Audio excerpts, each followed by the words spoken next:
Hello dear students, welcome back to Gurubari academy. विद्यार्थी मित्रांनो, यापूर्वीच्या भागामध्ये यापूर्वीचा जो काही आपला पार्ट फर्स्ट होता त्यामध्ये आपण आपला जो काही 12th चॅप्टर आहे ज्याचं नाव आहे introduction to acid and base याला सुरुवात केली होती.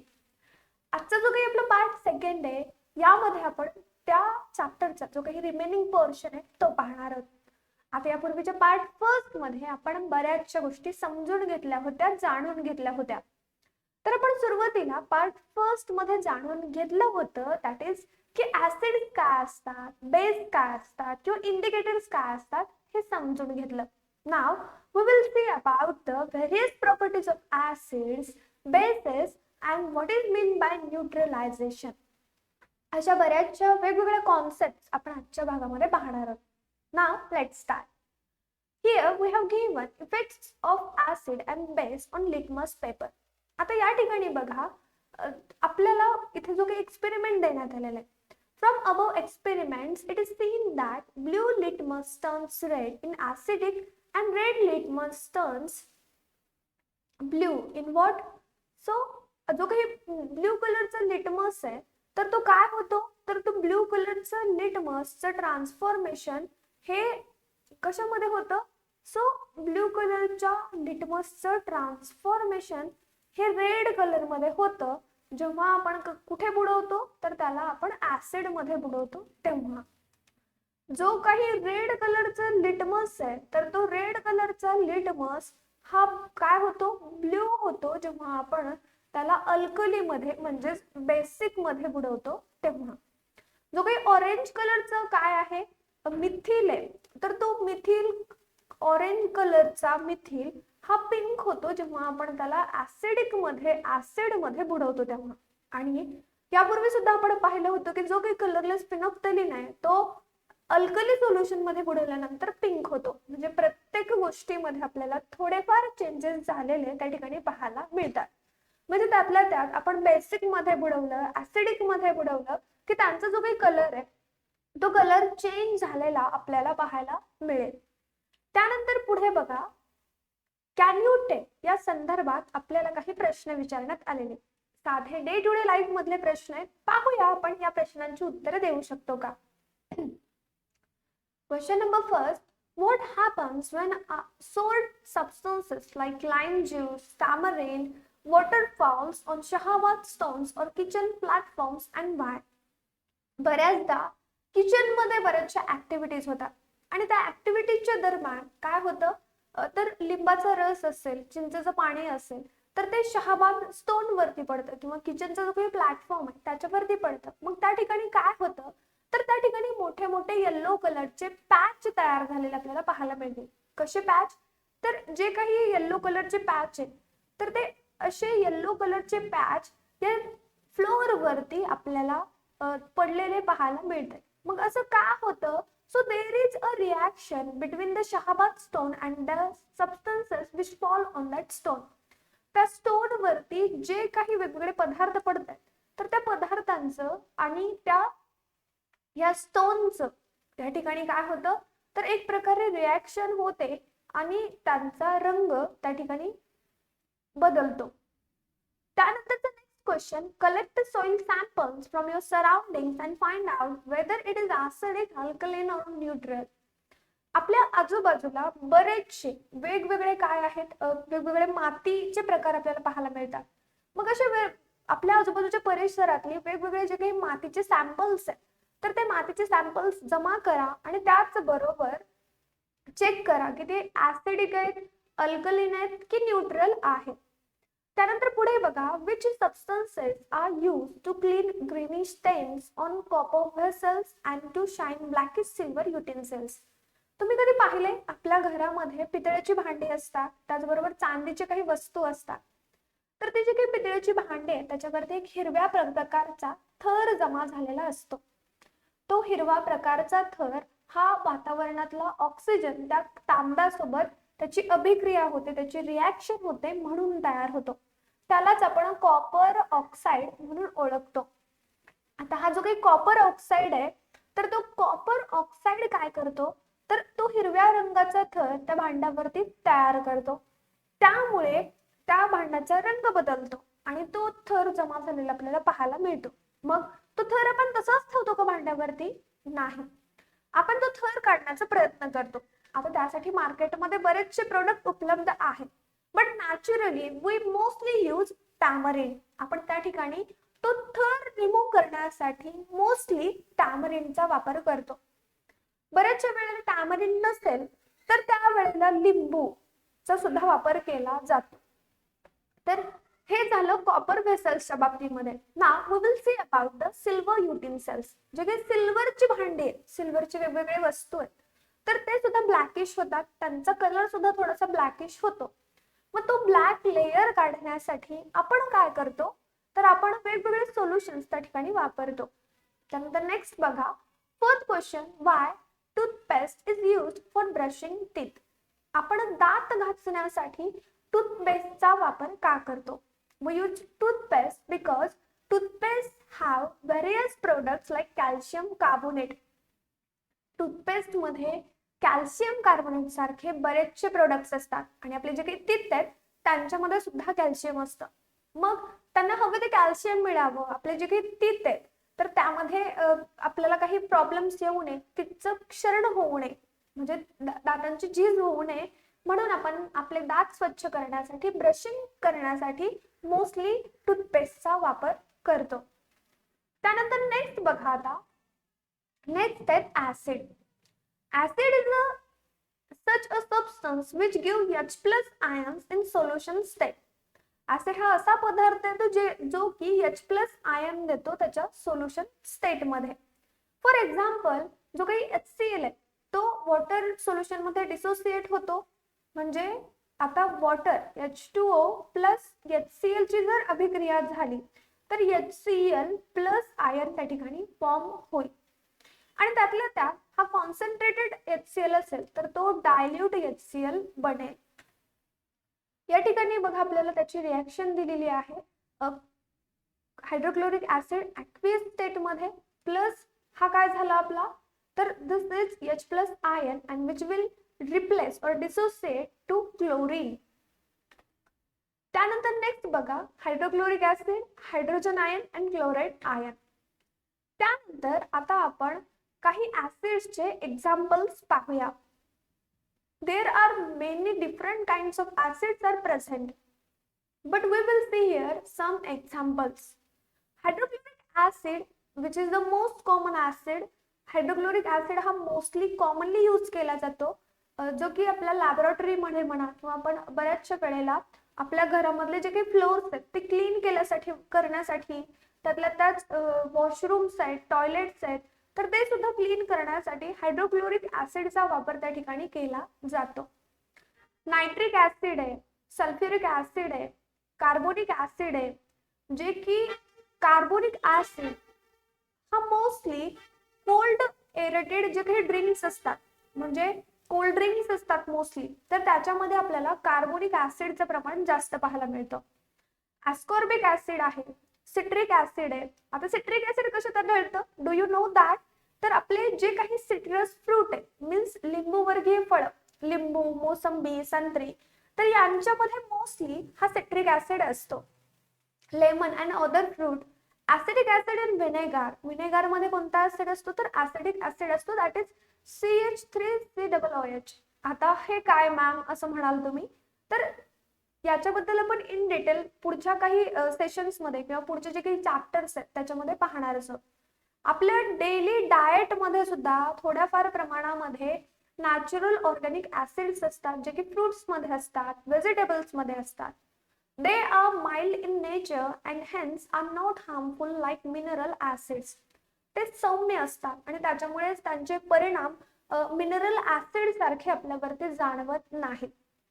आता बघा, मिनरल ऍसिडचं कसं असतं की मिनरल ऍसिड इतके कॉन्सन्ट्रेटेड असतात. आपण यापूर्वी सुद्धा पार्ट फर्स्ट मध्ये पाहिलं होतं की जर मिनरल ऍसिडची जी काही वाफ आहे ती सुद्धा जर आपण स्मेल केली तर आपली जी काही श्वासनलिका आहे ती सुद्धा वर्क करत नाही, इतके ते डेंजर असतात. त्यानंतर here we have given some substances or sources of acids or natural which are organic. तर एखादा पदार्थ आणि त्याच्यामध्ये कोणत्या प्रकारचे नॅचरल किंवा ऑर्गॅनिक ऍसिड्स आहेत याचा आपल्याला एक छोटासा कॉलम दिलेला, तो आपण पाहूया. व्हिनेगार मध्ये ऍसिटिक ऍसिड असतं. ऑरेंज मध्ये ascorbic ऍसिड असतं. Tamarind have tartaric acid, tomato have oxalic acid, curd have lactic acid and lemon have citric acid. Next बघा, सो व्हिनेगर काय असतं तर व्हिनेगर इज अ लिक्विड, एक लिक्विड असतं ज्याच्यामध्ये ऍसिडिक ऍसिड असतं जवळपास बऱ्याचशा प्रमाणात, तर जवळपास 25% ऍसिटिक ऍसिड असतं आणि एक प्रकारचं ते सिरप टाइप मध्ये असतं. म्हणजे आपल्याकडे बरेचसे सोल्युशन्स असतात, सिट्रस असतात, वेगवेगळ्या फ्रूटचे ज्यूस असतात, तशा पद्धतीचा हा व्हिनेगर असतो. नाव नेक्स्ट बघा, we will see about the properties of acid. ऍसिडच्या ज्या काही प्रॉपर्टीज आहेत त्या आपण आता पाहूया. Acids are sour in taste. जे काही ऍसिड्स आहेत ते sour in taste आहेत, म्हणजे चवीला खूप आंबट असतात. Acid molecules contain hydrogen ion as a main constituent. जो काही ऍसिड मॉलिक्यूल आहे त्याच्यामध्ये हायड्रोजन आयन असतो मेन कॉन्स्टिट्यूएंट म्हणून, मुख्य असा पदार्थ म्हणून. पहिलं कॅरेक्टर काय, पहिली प्रॉपर्टीज काय ऍसिडची, की जे काही ऍसिड्स आहेत ते चवीला आंबट असतात. दुसरं कॅरेक्टर, दुसरी प्रॉपर्टी काय, की जे काही हायड्रोजन आयन्स आहेत तर ते मेन कॉन्स्टिट्यूएंट आहेत. त्यानंतरची तिसरी प्रॉपर्टी ही की जे काही ऍसिड आहेत तर ते मेटल सोबत रिॲक्ट होतात आणि त्या ठिकाणी हायड्रोजन गॅस आपल्याला देतात. जेव्हा ऍसिड काय होतं बघा, ऍसिड प्लस मेटल्स ओके ते रिॲक्ट होत आहेत and what will they give, they will give H2 gas. Okay, gas असेल तर तो इव्हॉल्व होतो. त्यानंतर बघा, acid reacts with carbonates and liberate carbon dioxide gas. जे काही ऍसिड आहेत ते जर कार्बोनेट सोबत रिॲक्ट झाले तर ते काय देतील त्या ठिकाणी, कार्बन डायऑक्साइड देतील. ब्ल्यू लिटमस हा रेड होतो जेव्हा त्याला आपण ऍसिड मध्ये डीप करतो त्यावेळेला. अशा त्याच्या काही बेसिक प्रॉपर्टीज आहेत. आता याच्यापैकी जर काही प्रॉपर्टीज एखाद्या सबस्टन्स मध्ये आपल्या लक्षात आल्या तर ते काय झालं, ऍसिड झाला. आता आपण ऍसिडचे युजेस पाहूया. There are different kinds of uses but we will see some basic uses. Acids are used in the production of chemical fertilizers. आता बऱ्याचदा आपण पाहतो की शेतामध्ये बऱ्याचशा पिकांना कीड लागते, बरेचसे पिकांवरती वेगवेगळे आजार पडतात. मग ते आजार पळवण्यासाठी आपण काय करतो तर आपण त्याच्यावरती वेगवेगळ्या प्रकारचे वेगवेगळे फर्टिलायझर्स, खतांची मारणी असेल किंवा मग वेगवेगळे कीटकनाशक असतील, तणनाशक असतील यांचा वापर करतो. मग ते जावेत, ते डिसीज निघून जावेत किंवा त्या आळ्या किंवा ते इन्सेक्टचा त्रास त्या ठिकाणी कमी व्हावा म्हणून आपण वेगवेगळे केमिकल्स वापरतो, केमिकल फर्टिलायझर्स वापरतो थोडक्यात. मग या केमिकल फर्टिलायझरचं प्रोडक्शन करण्यासाठी हे वेगवेगळे ऍसिड्स त्या ठिकाणी वापरले जातात. Second point is that acids are used in the production of explosives, oil purification, medicines, dyes and paints. जे काही ऍसिड्स आहेत तर वेगवेगळे जे काही स्फोटक आहेत तर ती बनवण्यासाठी वापरली जातात, तेलाचं शुद्धीकरण करण्यासाठी वापरली जातात, औषधं बनवण्यासाठी वापरली जातात.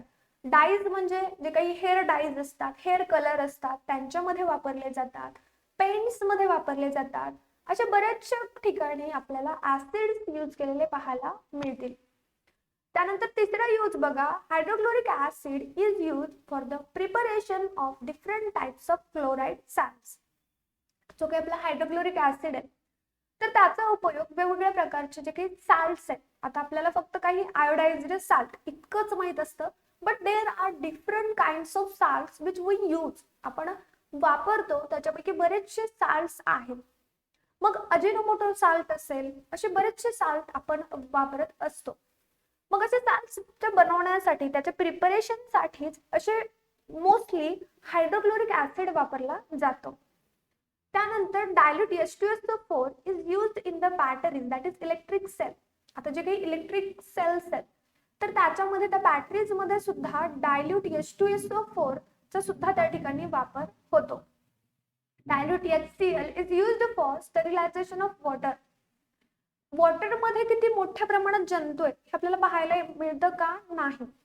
तर जे काही वॉटर आहे त्याच्यामधले जंतू मारण्यासाठी, त्याच्यातली कीड घालण्यासाठी, त्याच्यातला जो काही अदर पार्टिकल्स ते रिमूव्ह करण्यासाठी त्या वॉटरला डिस्टिल बनवण्यासाठी सुद्धा डायल्यूट HCl चा वापर त्या ठिकाणी केला जातो. बघा किती युजेस आहेत ऍसिडचे, आपल्याला फक्त काही मोजके युजेस माहित होते. Acid is used for making white paper from wood pulp. आता तुम्हाला माहितीच असेल की जे काही कागद आहे ते लाकडांपासून बनवलं जातं. मग त्याची एक प्रोसेस आहे, मोठी मोठी लाकडं तोडली जातात, त्याची जी काही ओढणके आहेत तर त्या ओढणक्यावरची साल काढली जाते. मग त्या सालीला त्याच्यामध्ये वेगवेगळे केमिकल्स घातले जातात आणि एक लगदा तयार होतो आणि तो लगदा म्हणजेच आपला हा वूड पल्प. मग या वूड पल्प पासूनच आपण व्हाईट पेपर बनवतो आणि त्यावेळेला सुद्धा बरेचसे ऍसिड्स त्या ठिकाणी यूज केले जातात. नेक्स्ट आहे causticity of concentrated acid and base. आपण यापूर्वीच्या सुद्धा भागामध्ये म्हणजे आपला जो काही पार्ट फर्स्ट होता त्यामध्ये सुद्धा पाहिलं होतं की जे काही मिनरल ऍसिड्स आहेत मीन्स हार्मफुल ऍसिड्स आहेत तर त्याच्यामुळे त्यांच्या कॉन्सन्ट्रेटेड लेवलमुळे ऍसिड असतील किंवा बेस असतील तर आपल्याला बरेचसे हार्मफुल इफेक्ट्स आपल्या बॉडीवरती होऊ शकतात. ते कशा पद्धतीचे बघा. Dissolution of concentrated H2SO4 in water generates large amount of heat. जर हवेमध्ये मोठ्या प्रमाणामध्ये concentrated sulphuric acid H2SO4 means what, sulphuric acid जर मिक्सअप झाला तर त्या ठिकाणी लार्ज अमाउंट मध्ये हीट काय होते त्या ठिकाणी जनरेट होते. Therefore, for dilution of concentrated acid, it is slowly added to water. आणि म्हणूनच जे काही कॉन्सन्ट्रेटेड ऍसिड असतात त्यांना डायल्यूट करण्यासाठी आपण त्याच्यामध्ये अगदी हळूहळू पाणी मिसळतो. Never add water in the concentrated sulphuric acid. Concentrated sulphuric acid मध्ये आपण जर एकदम अचानकपणे पाणी ओतलं तर त्या ठिकाणी भडका उडण्याची किंवा अचानकपणे हीट एक्सप्लोज होण्याची दाट शक्यता असते. It will produce enormous heat and cause explosion. त्यामुळे काय होईल तर प्रचंड प्रमाणात त्या ठिकाणी उष्णतेची निर्मिती होईल आणि मोठा असा एक्सप्लोजन सुद्धा होण्याची शक्यता आहे. आता बेसिसच्या बाबतीत मध्ये सुद्धा तसंच आहे. Bases like sodium hydroxide and potassium hydroxide are strong and caustic in nature. Hydroxide, sodium hydroxide असेल किंवा पोटॅशियम हायड्रॉक्साईड आहे तर ते खूप स्ट्रॉंग असतात आणि त्याच्यामुळे वेगवेगळे कॉज आपल्याला त्या ठिकाणी होतात. त्यांचं जे काही कॉन्सन्ट्रेटेड सोल्युशन्स आहे जे की स्किनला बर्न करतात आणि जे काही प्रोटीन्स आहेत स्किन मधले वेगवेगळे, आपली जी काही स्किन आहे ती बऱ्याचशा कंपोनेंट्सनी बनलेली असली त्यात प्रोटीन्स असतील, इंटिग्रेटेड प्रोटीन्स असतात, त्याच्यामध्ये बायलेयर लिपिड्स असतात तर ते सुद्धा डिकम्पोज करते, त्यांना सुद्धा डेड करण्याचं काम हे बेसिस करू शकतात. Okay, this is sulphuric acid which is very concentrated. आणि जर ही बॉटल आपण सहज उघडी ठेवली तर तेवढ्या भागामध्ये त्या एरियामध्ये खूप हीट आपल्याला जाणवायला लागेल. त्यानंतर नेक्स्ट बघा पुढचा point. We have seen that mineral acids have harmful to body. आपण पाहिलेलं आहे की जे काही मिनरल ऍसिड्स आहेत ते आपल्या बॉडीसाठी खूप घातक असतात. However, several organic acids are present in our body and in plants which are useful to us. आपल्या बॉडीमध्ये बरेचसे वेगवेगळे मिनरल ऍसिड्स आहेत तर आपल्या बॉडीला हार्मफुल असणारे जे काही मिनरल ऍसिड्स आहेत तर त्यांच्याबद्दल आपण माहिती मिळवलेलीच होती. त्याचबरोबर वेगवेगळे ऑर्गॅनिक ऍसिड आपल्या बॉडीमध्ये प्रेझेंट आहेत, प्लांटच्या बॉडीमध्ये प्रेझेंट आहेत विच आर व्हेरी युजफुल, जे की खूप युजफुल आहेत. फॉर एक्झाम्पल DNA, ज्याला आपण डीऑक्सीरायबोन्यूक्लिक ऍसिड म्हणून ओळखतो, तर हा ऍसिड आपल्या बॉडीमध्ये असतो विच डिसाइड्स हेरिडिटी प्रॉपर्टीज, जो की आपल्या अनुवंशिकतेचे जे काही गुणधर्म आहेत, अनुवंशिकतेचे जे काही वैशिष्ट्य आहेत ते ठरवतो. म्हणजे आपल्याकडे बरेचदा तुम्ही ऐकलं असेल की आपल्याला कॉम्प्लिमेंट दिले जातो की तुझ्या बाबासारखा किंवा तुझ्या आईसारखी दिसते. त्यांच्यासारखं दिसणं म्हणजेच अनुवंशिकता, म्हणजे त्यांचे दिसण्याचे गुणधर्म आपल्यामध्ये आले याचाच अर्थ काय तर त्यांच्यामधले जे काही वेगवेगळे दिसण्याचे गुणधर्म आहेत ते आपल्याकडे आले, मीन्स दिस इज हेरिडिटी, यालाच आपण अनुवंशिकता असं म्हणतो. तर याच्यामध्ये सुद्धा एका ऍसिडचा रोल आहे ज्याला आपण DNA मीन्स डीऑक्सीरायबोन्यूक्लिक ऍसिड म्हणून ओळखतो which is very very very important, जो की खूप महत्वाचं आहे. Proteins which are part of our body cell are made up of amino acids. असे प्रोटीन्स जे की आपल्या बॉडी पार्टचे काय असतात तर जे की अमिनो ऍसिड पासून बनलेले असतात आणि आपल्या ओव्हरऑल बॉडीमध्ये ते प्रेझेंट असतात. Fats of our body is form by fatty acids. आपल्या बॉडीमध्ये जे काही फॅट्स आहेत तर ते सुद्धा फॅटी ऍसिड पासून बनलेले असतात. Here we have given name of some bases, their formula and their uses. We will see it. Firstly sodium hydroxide, ज्याला आपण कॉस्टिक सोडा म्हणतो, ज्याला आपण NaH म्हणतो, which is used in washing soap. Second potassium hydroxide, ज्याला आपण potash म्हणतो, means KOH, which is used in soap and shampoo. त्यानंतर तिसरा आहे कॅल्शियम हायड्रॉक्साइड, ज्याला आपण लाईम वॉटर म्हणून ओळखतो, ज्याला आपण कॅल्शियम OH ट्वाइस. यूज काय याचा? Lime white washing. त्यानंतर fourth magnesium hydroxide, milk of magnesia, ज्याला आपण MgOH twice, means acidity resistant medicines, antacids म्हणून त्याचा वापर केला जातो. बऱ्याचदा आपल्याला ऍसिडिटी होते, म्हणजे आपल्या अन्ननलिकेमध्ये दाह उठतो, आपल्याला मळमळल्यासारखं होतं, बऱ्याचशा गोष्टी त्या ठिकाणी होतात. मग त्यावेळेला ती ऍसिडिटी रिड्यूस करण्यासाठी आपण या मॅग्नेशियम हायड्रॉक्साइडचा वापर करतो. आता आपण जे काही मार्केटमध्ये उपलब्ध असणारे बरेचसे प्रोडक्ट्स आहेत ते सुद्धा घेतो, किंवा मग कॉमनली ज्या वेळेला ऍसिडिटी होते त्यावेळेला ल्युकवॉर्म मिल्क घेतलं जातं ॲज अ नॅचरल, निसर्गात उपलब्ध असणारं जे काही कोमट दूध असतं ते आपण घेतो. त्यानंतर नेक्स्ट आहे ammonium hydroxide NH4OH for production of fertilisers. वेगवेगळे खते तयार करण्यासाठी या अमोनियम हायड्रॉक्साइडचा वापर त्या ठिकाणी होतो. आता नेक्स्ट पाहूया आपण what is mean by neutralisation. Neutralisation काय असतं हे आपण आता जाणून घेऊया. We have seen that acid contains H plus hydrogen ions and base contains OH minus hydroxide ions. आपण पाहिलं की जे काही ऍसिड आहे त्याच्यामध्ये H प्लस हायड्रोजन आयन असतात आणि जे काही बेस आहे त्याच्यामध्ये OH मायनस हायड्रॉक्साइड आयन्स असतात. Salt and water are form by combination of acid and base. जे काही साल्ट आहे तर ते वॉटर, साल्ट आणि वॉटरचं जे काही कॉम्बिनेशन आहे so it is of acid and base. Acid मध्ये HCl घेतलं, साल्ट मध्ये NaOH घेतलं तर त्या ठिकाणी सॉल्ट तयार होतं आणि वॉटर त्या ठिकाणी तयार होतो. तर ही जी काही रिएक्शन आहे त्याला आपण न्यूट्रलायझेशन म्हणतो. सिम्पली लक्षात घ्या, ऍसिड आणि बेस ज्या वेळेला रिॲक्ट होतील त्यावेळेला एक प्रोडक्ट तयार करतात, ते इन द फॉर्म ऑफ काय असतं? साल्ट असतं. आणि त्यावेळेला त्या रिएक्शनच्या दरम्यान H2O सुद्धा बाहेर पडतो आणि याच रिएक्शनला आपण न्यूट्रलायझेशन ही रिएक्शन म्हणतो. आता या ठिकाणी आपल्याला डू यू नो या संदर्भात एक छोटीशी इन्फॉर्मेशन दिलेली आहे. पाहूया आपण ती इन्फॉर्मेशन काय सांगते. Hydrochloric acid is present in our stomach. आपल्या पोटामध्ये हायड्रोक्लोरिक ऍसिड प्रेझेंट आहे. It helps to ease digestion process. ही आपल्याला जी काही डायजेशन प्रोसेस आहे, आपली पचन क्रिया इझी व्हावी यासाठी मदत करते. However, excessive acid leads to indigestion. आणि जर जास्त प्रमाणात ऍसिड झालं किंवा ऍसिडचं प्रमाण जास्त झालं तर अपचन सारख्या प्रॉब्लेम्स त्या ठिकाणी उद्भवतात. Antacids are used to control this hyperacidity. ही जी काही जास्त प्रमाणात झालेली ऍसिडिटी आहे ती कमी करण्यासाठी आपण अँटासिड्स वापरतो. हे जे काही मेडिसिन्स आहेत ज्याच्यामध्ये मिल्क ऑफ मॅग्नेशियम आपण आत्ताच पाहिलं, which is basic in nature. Such alkaline medicine neutralizes excess acid present in stomach. म्हणजे आपल्या पोटामध्ये जे काही एक्स्ट्राचं ऍसिड आहे तर त्याला न्यूट्रलाइज करण्याचं काम करतात आणि त्या ठिकाणी एखादं साल्ट तयार करतात आणि वॉटर त्या ठिकाणी प्रोड्यूस केला जातो. The acidity of soil increases due to excessive use of chemical fertilizers. आता आपण सॉइल कडे वळलं थोडंसं. मातीची जी काही ऍसिडिटी आहे ती कशामुळे इन्क्रीज होते तर त्याच्यामध्ये वेगवेगळे केमिकल फर्टिलायझर्स आपण ऍड केल्यामुळे. Under the guidance of agriculturalists, limestone or lime water is mixed in the acidic soil. जर आपली जी काही जमीन आहे, आपली जी काही सॉइल आहे ती ऍसिडिक झालेली असेल तर जे काही कृषी तज्ञ आहेत तर त्यांच्या अंतर्गत त्यांच्या ऑब्झर्वेशन खाली आपण त्या मातीमध्ये लाईमस्टोन म्हणजे चुनखडक किंवा मग जे काही चुन्याचं पाणी आहे तर ते मिक्सअप करतो. आणि हे जे काही अल्कलाइन सबस्टन्सेस आहेत ते न्यूट्रलाइज होतात जेव्हा एक्सेस ऍसिड त्या सॉइल मध्ये प्रेझेंट असतं त्या वेळेला.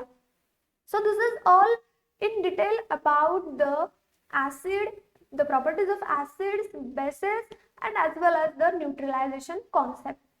तर या ठिकाणी आपला जो काही सेकंड पार्ट होता या चॅप्टरचा छोटासा पार्ट होता पण खूप सारी इन्फॉर्मेशन, बरीचशी नवीन माहिती आपल्याला देऊन जाणारा पार्ट होता. आता या ओव्हरऑल चॅप्टर मध्येच तुम्हाला काही डाऊट असतील तर लगेच कमेंट करा, किंवा आपला जो काही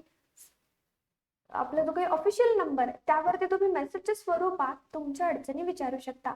जर तुम्ही आपल्या चॅनलवरती नवीन आहात तर लगेच आपल्या चॅनलला सबस्क्राईब करा, बाजूला असलेल्या बेल आयकॉनवरती क्लिक करा, त्या ठिकाणी ऑल करा, म्हणजेच तुम्हाला व्हिडिओच्या संदर्भातल्या सर्व नोटिफिकेशन्स मिळतील. त्याचप्रमाणे आपले जे काही लाईव्ह क्लासेस आहेत ते अटेंड करण्यासाठी आपलं जो काही सेकंड चॅनल आहे त्याचं नाव आहे गुरुबरी अकॅडमी लाईव्ह चॅनल, तर त्याला सुद्धा सबस्क्राईब करून ठेवा. विद्यार्थी मित्रांनो, आपले बरेचसे सोशल मीडिया अकाउंट्स आहेत आणि त्यांच्या लिंक्स तुम्हाला या व्हिडिओच्या डिस्क्रिप्शन बॉक्समध्ये मिळतील, त्याही ठिकाणी तुम्ही जॉईन होऊ शकता.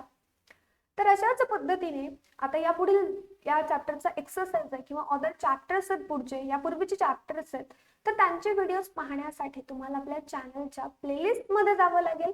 त्या ठिकाणी तुम्हाला 8th स्टँडर्ड सायन्स या फोल्डरमध्ये सर्व व्हिडिओज मिळतील, तर ते पहा, त्यांचा व्यवस्थित पद्धतीने अभ्यास करा. लवकरच भेटू आपण आता नवीन चॅप्टर सोबत नवीन व्हिडिओ मध्ये. तोपर्यंत बाय गाईज, टेक केअर.